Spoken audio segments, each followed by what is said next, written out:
Alors, ce que je viens de jouer, ce n'est pas une pièce écrite, c'est une improvisation libre. Je me suis inspirée de La rêverie de Debussy, une pièce que beaucoup de pianistes aiment beaucoup, qui commence de la façon suivante, juste pour vous rappeler.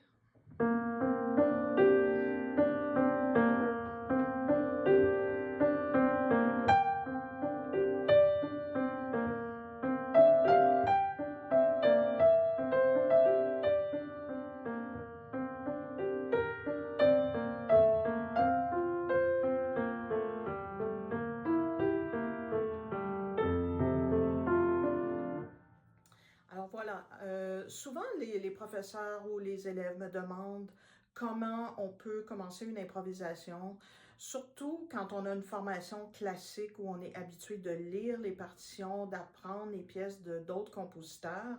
Alors, comment improviser? Est-ce qu'on commence avec une structure, avec une idée de départ ou peut-être rien du tout? Alors, il y a plusieurs façons de commencer, évidemment, mais pour des musiciens classiques, ça peut être intéressant de partir d'un élément d'une pièce qu'on apprend, qu'on connaît. Alors, ça peut être simplement un motif mélodique, ça peut être un accompagnement, ça peut être un mode qu'il y a dans la pièce qu'on aime. Alors, et ça peut être très libre aussi, ça peut être simplement le caractère de la pièce. Est-ce que c'est mélancolique? Est-ce que c'est joyeux? Est-ce que c'est dansant? Etc. Donc, on peut partir de façon très libre et laisser la musique se développer. Alors, on essaie de ne pas trop intervenir de façon analytique, mais plutôt laisser se développer la musique par elle-même. Alors, ça pourrait être autre chose que ce que j'ai joué, évidemment. Ça pourrait être...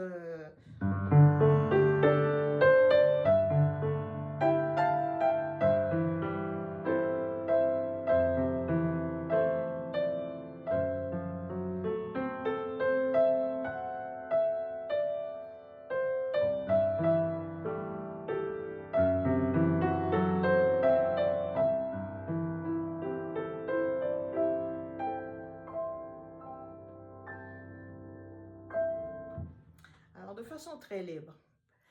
On pourrait aussi commencer d'une façon un peu plus analytique, d'une façon un peu plus qui se rapproche un peu plus de la pièce en fait. Alors on peut prendre un élément qui nous intéresse, ça peut être un enchaînement d'accords, ça peut être le motif. Dans le cas de La rêverie de Debussy, on peut choisir le motif de départ qui est déjà inspirant en soi. Et ensuite, la mélodie s'ajoute. Alors, pour peut-être apporter un élément un petit peu plus analytique au point de vue du langage, on est en fa majeur dans La rêverie de Debussy et le motif de départ fait si bémol, do, ré, sol. Et puis, il y a un mi qui s'ajoute à la mélodie à un certain moment. Alors, finalement, on est un peu dans le mode dorien, avec les notes sol, la, si bémol, do, ré, mi, fa, sol.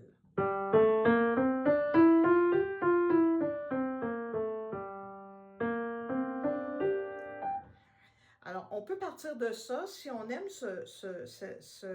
cette sonorité-là, en fait, qui est le mode dorien.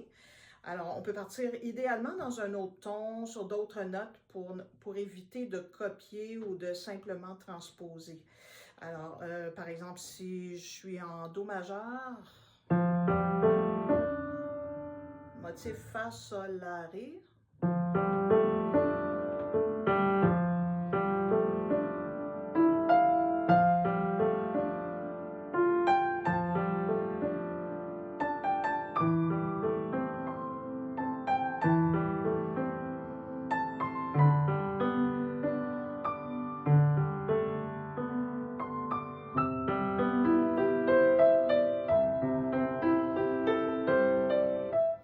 Et ainsi de suite. Alors, c'est une façon peut-être un petit peu plus concrète, mais il faut se laisser quand même de la liberté après quand on veut développer l'improvisation. Ensuite, on peut revenir à la pièce originale et souvent, si on a improvisé de façon même plus libre, on va réaliser que ça nous permet d'écouter davantage le langage de la pièce ou en tout cas d'une section ou d'un élément de la pièce. Alors, on peut revenir et voir ce que ça produit, le fait d'avoir improvisé. Alors, si je reprends la pièce de Debussy,